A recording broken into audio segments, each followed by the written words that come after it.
কলমশপাদের কাহিনী। সগর বংশের রাজা ছিলেন ঋতুপর্ণ। পাশাখেলায় মহাধুরন্ধর তিনি। তার পুত্র সুদাস পরম ধার্মিক ও দয়ালু।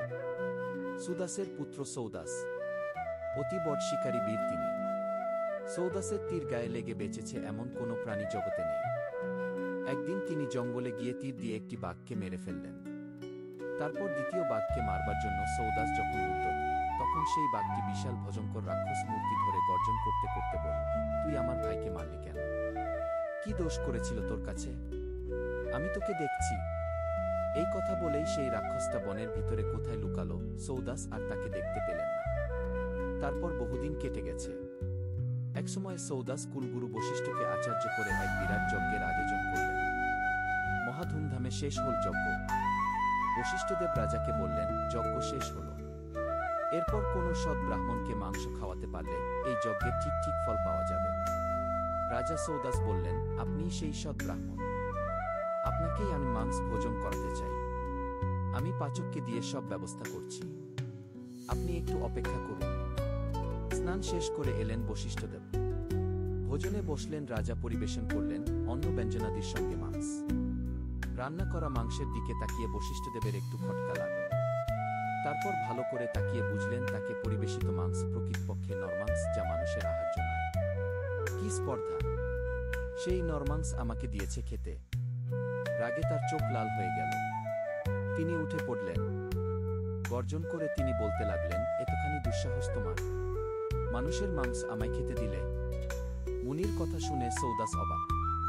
কেমন করে সম্ভব?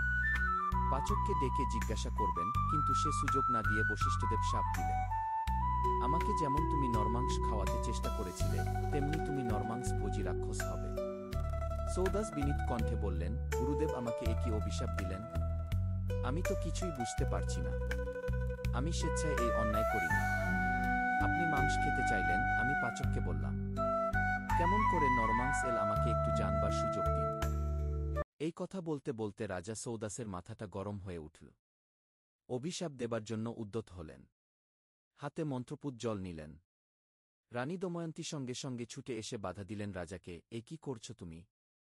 উনি আমাদের কুলগুরু। তার প্রতি রূঢ় আচরণ মানায় না। রানীর কথায় শান্ত হয়ে সৌদাস ভাবলেন, আমাদের অজ্ঞাতে হয়তো নরমাংস এসে গেছে গুরুদেবের পাতে। হয়তো এটাই ভাগ্যের লিখন। কিন্তু এই অভিশপ্ত জল কোথায় ফেলি? এ জল যদি পৃথিবীতে পড়ে, গোটা পৃথিবী জলে পুড়ে ছাই হবে। অনেক ভাববার পর সৌদাস নিজের পায়েই ফেললেন। সঙ্গে সঙ্গে পা দুটো বিচিত্র রঙের কলমশ মলিন হয়ে গেল। সেই থেকে সৌদাসের নাম কলমশপাদ। এতক্ষণে বশিষ্ঠদেব শান্ত হলেন, ভাবলেন, কেন এমনি হল? ধ্যানযোগে বুঝতে পারলেন সৌদাসের কোনো দোষ নেই। সকল চক্রান্ত সেই বাঘরূপী রাক্ষসের। ভ্রাতৃহত্যার প্রতিশোধ নেবার জন্য এমন ঘটনা ঘটিয়েছে। অভিশাপ বাক্য যখন মুখ থেকে বেরিয়েছে তা অব্যর্থ। বশিষ্ঠদেব এই সাবধানের জন্য অনুতপ্ত হলেন।